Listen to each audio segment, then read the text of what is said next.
또 내가 하늘이 열린 것을 보니 보라 백마와 탄자가 있으니 그 이름은 충신과 진실이라. 그가 공의로 심판하며 싸우더라. 천사로부터 어린아이 혼인잔치에 대한 설명을 듣던 요한은 갑자기 하늘이 열린 것을 보게 됩니다.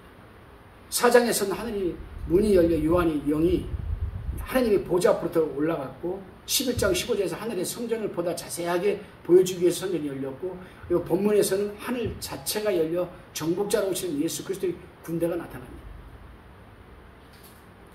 그래요 여러분, 백마탄자, 갑자기 하늘이 열려 요한이 바라보니까 백마탄자가 있다. 여기서 이 백마탄자는 6장의 백마탄자와 구별되는 예수 그리스도이시죠. 사도 바울은 주 예수께서 능력의 천사들과 함께 하늘로부터 불꽃 중에 나타나 악인들에게 보복하실 것을 말했습니다. 데살로니가후서 1장 7절 8절에서 지금 그리스도가 정복자의 기수가 나타나는 겁니다. 초림 때에는 평화의 상징인 어린 나귀를 타셨으나 재림 때에는 여러분 이 싸우기 위해서 위용의 여러분 백마를 타십니다. 그리스도에 대한 무사의 개념은 원수들을 쳐서 패배시켜 정복한 승리의 왕을 지금 여러분 보여주는 것 아니겠습니까 여러분? 그래요. 다시 충신과 진실이라고 했습니다. 요한은 백마탄자의 이름을 충신과 진실로 밝히고 있습니다. 다리에는 만왕의 왕이요 만주의 주라고 쓰여 있었는데 충신과 진실은 어디에 쓰여 있는지 그런 말은 없습니다. 요한이 성경에 의해서 알게 된 것일까? 충신에 해당하는 원어를 보면은 피스토스라는 형용사를 사용했습니다. 근데 이 피스토스 형용사는 신실하다는 뜻이거든요. 충신이 신실하다는 거죠. 그의 약속을 지키신다는 점에서 그의 신실성은 성실성을 말하는 겁니다. 영어로는 충신을 faithful로 번역을 했습니다. faithful. 믿는 자들에게 주신 주님의 약속은 과거에도 성취되었고 지금도 끊임없이 성취되고 있으며 앞으로 예언의 마지막 부분까지 남김없이 성취될 것입니다. 신실하게. 그래서 faithful, 피스토스. 주님은 반드시 그 약속을 지키신다는 점에서 보면 충신이라는 겁니다. 그렇습니다 여러분. 공의로 심판하며 싸우시는 주님.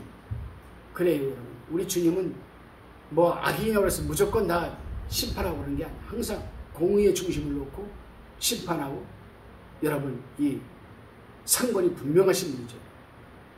12절입니다. 그 눈이 불꽃 같고 그 머리에 많은 멸류관이 있고 또 이름 쓴 것이 하나가 있으니 자기밖에 아는 자가 없고라고 했습니다.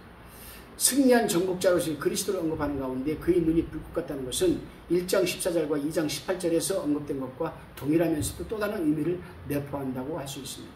그의 눈이 불꽃 같다는 것은 모든 것을 정확하게 보고 확실히 아는 그의 통찰력을 의미하지만 이 본문에서는 그 어떤 원수도 위대하고 전능한 힘을 가진 정복자 앞에 감히 설 수 없는 초월적 위험을 여러분 나타내는 겁니다.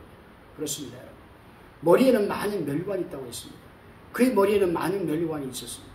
이것은 용의 7 멸류관과 바다에서 나온 짐승의 10 멸류관과는 대조가 되는 것이죠.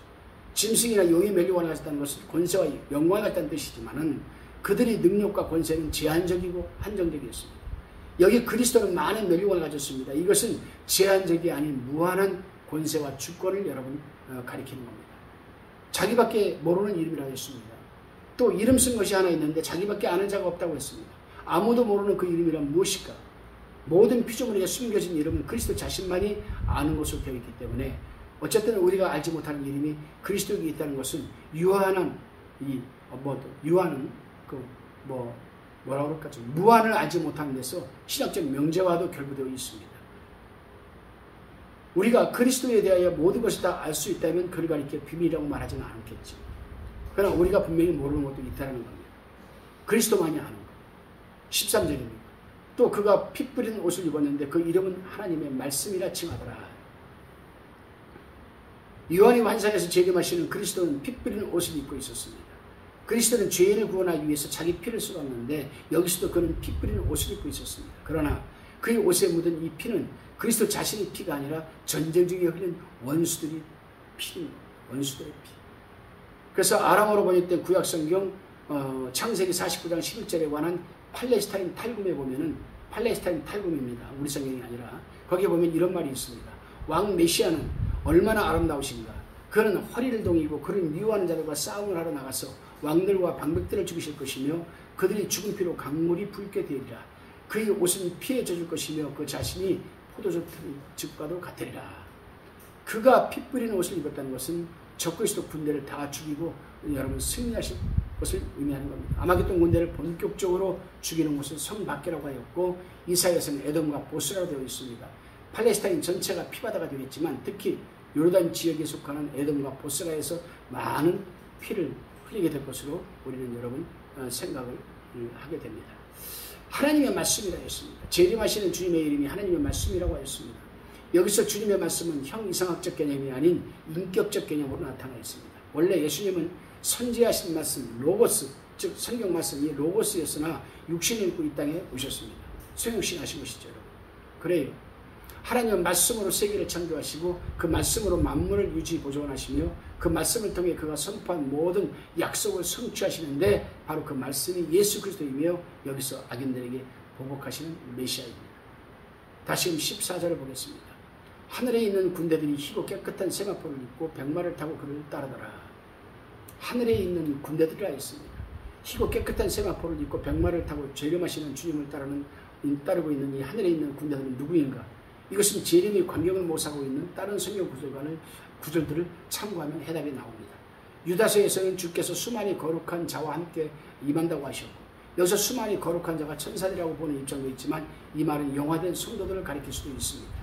마태는 세상 추수 때 인자가 천사들을 보내 모든 넘어지게 하는 것들과 불법을 행하는 자들을 거두어내어서 풀무불에 던져 넣을 것이라는 주님의 말씀을 했습니다. 또 우리가 마태복음 24장 30절에서 31절을 보게 되면 그때의 인자의 진조가 하늘에서 보이겠고 그때의 땅의 모든 족속들이 통곡하며 그들이 인자가 구름을 타고 능력과 큰 영광으로 오는 것을 보리라. 저가 큰 나팔 소리와 함께 천사들을 보내리니 저희가 그 택하신 자들을 이 끝에 저 끝에까지 여러 끝까지 사방에서 모으리라고 했습니다. 그래요. 이렇게 재림 때에 천사들이 함께 온다는 말이 많은데 하늘의 군대가 교회와 성도들로만 구성되어 있다고 하는 해석과 주석은 적절치 못합니다. 여기에는 성도들도 포함되어 있다고 분명히 예수님께서 말씀을 하고 계시기 때문에 그래요. 그래서 성경은 주님이 재림하실 때 천사들만 함께 오는 것이 아님을 분명히 밝히고 있기 때문에 여러분 우리는 자긍심을 가지고 사모함을 가지고 주님의 오심을 여러분 기다려야만 됩니다. 그래요. 희고 깨끗한 세마포라 했습니다. 희고 깨끗한 세마포가 성도들이 입는 옷이라고 8절에 언급되어 있지만 천사들이 흰옷을 입지 말라는 법은 없습니다. 우리는 그 예를 생각해서 쌓아볼 수 있습니다. 요한복음 20장 12절에 보게 되면 흰옷 입은 두 천사가 예수의 실천이었던 곳에 하나는 머리편에 하나는 발편에 앉았더라. 그렇기 때문에 천사들은 영적인 존재이기 때문에 그 자체가 희기 때문에 흰옷 입지는 않았을 거라고 얘기를 하지만 그건 잘못된 겁니다. 요한복음 20장 12절에서 분명히 흰옷 입은 두 천사가 예수의 시체였던 곳에 하나는 머리편에 하나는 발편에 있다고 얘기하지 않고 있습니까? 그래요. 다시금 우리가 15절을 살펴봅니다. 그의 입에서 이한검이 나오니 그것으로 만국을 치겠고 친히 저희를 철장으로 다스리며 또 친히 하나님 곧 전능하신 이 맹렬한 진노의 포도주 틀을 밟겠고 했습니다. 이한검이라 했습니다. 그의 입에서 이한검이 나와 그것으로 만국을 칠 것이라고 합니다. 재림주의 심판은 그 입에서 나온 예리한 검으로 만국을 치고 철장으로 다스리며 진노의 포도주를 받는 세 가지 과정을 거치게 됩니다. 그래요. 말씀으로 세상을 다스리는데 그 말씀이 이한나처럼 예리한 거죠. 만국을 친다 했습니다. 그 입이 검으로 만국을 친다는 말은 아마겟돈 군대를 죽이는 것은 물론 열국을 심판하겠다는 하나님의 여러분 의지가 아니겠습니까? 여러분. 그래요. 우리가 여러분 죽이기는 죽이지만 영원히 죽인다고 하면 영벌이죠. 영벌. 그 입의 말씀이 얼마나 무서운 것인지 알 수 있습니다. 주님은 공간도 시간도 없는 무의 상태에서 말씀 한마디로 우주를 창조하신 분인데 말씀으로 어찌 여러분 이 아마겟돈 전 세계 사람을 못 죽이겠습니까? 여러분 잠깐 여기서 양자론에서는 진공이라는 것이 아무것도 없는 공간이 아니라 양성자나 중성자, 전자 등 입자들의 모든 과정의 파장에 여러분 0점 진동이 가득 차 있는 상태가 여러분 진공이라고 얘기합니다. 무의 상태도 실제로는 무의 요동으로 보고 있는 건 아니겠습니까? 무의 요동에서 빛이 있으라는 말씀 한마디가 떨어지자 우주 창세기 대폭발이 일어난 빛, 시간, 공간, 물질이 생겨나고 여러분 그 우주는 150억 년 동안 팽창하여서 거대한 대구조를 이뤘다고 봅니다. 무의요동이 태초에 선지한 말씀 에너지 영향 때문이라는 사실은 과학자들도 모르고 있습니다. 주님의 존재 자체도 에너지라는 것을, 주님 자체가 에너지라는 것을 그들은 모르고 있죠. 그래요. 이 로고스, 말씀 에너지는 무의 상태에서도 충만해 있습니다. 그러면 무라는 것이 아무것도 없는 공간이 아니라 무의 요동이 되는 겁니다. 예수 그리스도와 말씀은 불가분의 관계가 그래서 있는 겁니다. 왜? 말씀 자체가 예수 그리스도이기 때문에. 저희를 철장으로 다시미라고 했습니다. 철장이라는 말은 그야말로 쇠막대기나 철장으로 만국을 다스렸다는 것이 이 엄격하고 무섭게 다스렸다는 그런 뜻입니다. 여러분. 진노의 포도틀을 밝혔고 심판의 세 번째 과정은 그리스도께서 친히 하나님 곧 전능하신 이 맹렬한 진노의 포도틀을 밟는 겁니다. 이사야는 주님의 포도주 틀을 밟아 그 피가 옷에 튀어 홍이가 되었다라고 이사야서 63장 1절에서 6절에서 여러분 말하고 있습니다. 다시 16절입니다. 그 옷과 그 다리에 이름이 쓴 것이 있으니 만화의 왕이여 만주의 주라 하였더라. 그 옷과 다리에 쓴 이름이 있는데 그것은 만왕의 왕이여 만주의 주라고 되어 있습니다. 만왕의 왕과 만주의 주라는 이름이 옷과 다리에 따로따로 기록되어 있는 것이 아니라 한 이름처럼 옷과 다리에 이 이름이 모두 기록되어 있었을 겁니다. 이름이 기록된 정확한 위치에 대해서는 다소 견해차가 있지만 겉옷 위 어깨띠나 허리띠 그리고 허벅지에 기록된 것이라고 많이들 얘기를 합니다. 다리에 이름이 기록되는 것은 겉옷이 말을 탔을 때 드러난 허벅지일 것이라고도 보기도 합니다. 그러나 여기서 이름이 기록된 위치가 어디든 그것이 중요한 것은 아니죠. 그 이름이 담고 있는 내용이 중요합니다. 그 이름이 뭐냐? 만왕의 왕과 만주의 주입니다. 세상에는 많은 왕들이 있고 하늘에도 왕노달자들이 많습니다. 그러나 주님은 그 모든 왕들이 왕이십니다. 그래서 만왕의 왕입니다. 그는 만국의 심판자로서 모든 왕들을 심판할 것이며 천년왕국 영원 세계에서도 왕노할 것이기 때문에 여러분 만주의 주라고 하는 겁니다. 세상에는 주, 영어로는 로드죠. 로드. 세상에는 이 로드, 주라는 칭호를 가진 자들이 많이 있었고 지금도 그렇게 또 불리는 자들이 있습니다. 불리기를 바라는 자들도 있고 로마 교황들은 대부분 자기가 주, 로드라고 하였습니다. 이것은 인간을 신격화한 칭호죠. 이교도들은 자기들이 믿는 신을 주라고 하였습니다. 바알세불은 파리의 주, 여호와의 증인들은 자기들이 펴낸 책, 여러분 뉴 월드 테스트먼 트랜슬레이션, 즉 뉴 월드 트랜슬레이션, 즉 약자로 NWT라는 책에서 여호와를 주, 로드라고 번역을 바꿨습니다. 대문자 로드가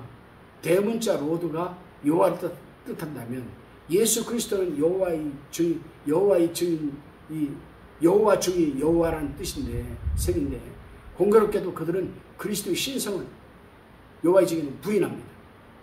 사도 바울은 기약이면 하나님이 그의 나타나심을 보이시니 하나님은 복되시고 홀로 한 분이신 능하신 자이시니 만왕의 왕이라고 만주의 주라고 분명히 했음에도 불구하고 그들은 예수 그리스도를 부인하죠. 마지막 때가 되면은 하나님이 다 다스리지 않겠습니까? 17절입니다. 또 내가 보니 한 천사가 해에 서서 공중에 나는 모든 새를 향하여 큰 음성으로 외쳐 가로되 와서 하나님의 큰 잔치에 모여라고 했습니다. 우리는 여기서 한번 생각해 볼게. 천사나 용화된 성도는 태양이 수천 수만 도의 뜨거운 열기를 뿜어대도 그런 것에 전혀 영향을 받지 않습니다. 해나 아무 뜨거운 기운에 상하지 않을 것이라는 걸 7장 16절 말씀에서도 잘 나타나 있습니다. 그래, 해에 선 한 천사. 그들은 산소가 없는 곳에도 살 수 있고 중력의 영향도 받지 않습니다. 여러분, 태양의 표면 온도가 5780 켈빈입니다. 켈빈. 약자로 K자로 쓰죠. 태양의 절대 온도입니다. 5780 켈빈. 우리는 태양의 표면 온도가 5780 켈빈인데 이 기온은 절대 온도를 나타내는 것으로서 절대 온도란 절대 영도인 영하 273.15도를 기점으로 보통의 섭씨 눈금과 같이 눈금을 붙인 온도를 말합니다. 그러니까 보통 온도계로 재면 태양 표면 온도는 6000도가 되는 셈입니다. 담배에 불을 붙여서 빨아들였을 때 확 하면 그게 몇 도라고 그래요? 그게 3000도라고 합니다. 6000도는 그냥 그 2배로 생각하면 안 돼요.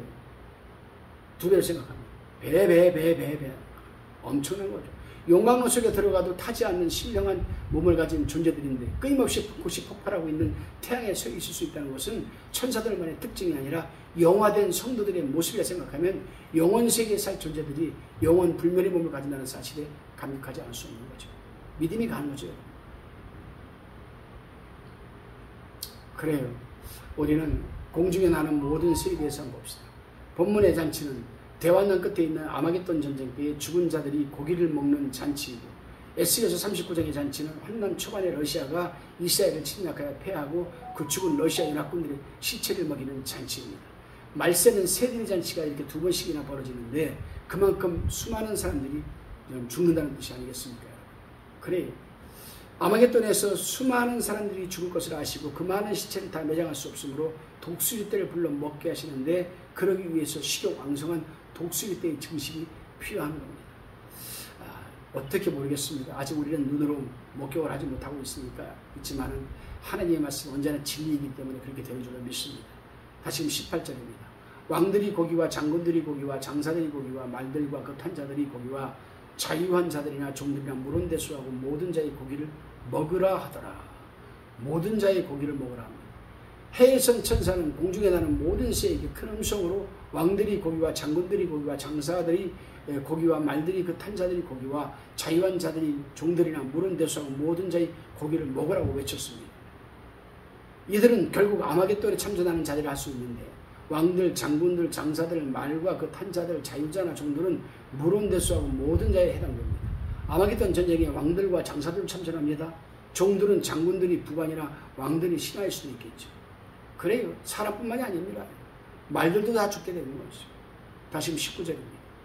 또 내가 보면 그 짐승과 땅의 임금들과 그 군대들이 모여 그 말탄자와 그 군대로 더불어 전쟁을 일으키다가, 아마겟돈 전쟁을 얘기하는 거죠. 요한이 보니까 그 짐승과 땅의 짐승들과 그 군대들이 모여서 그 말탄자와 그의 군대로 더불어 전쟁을 일으켰습니다.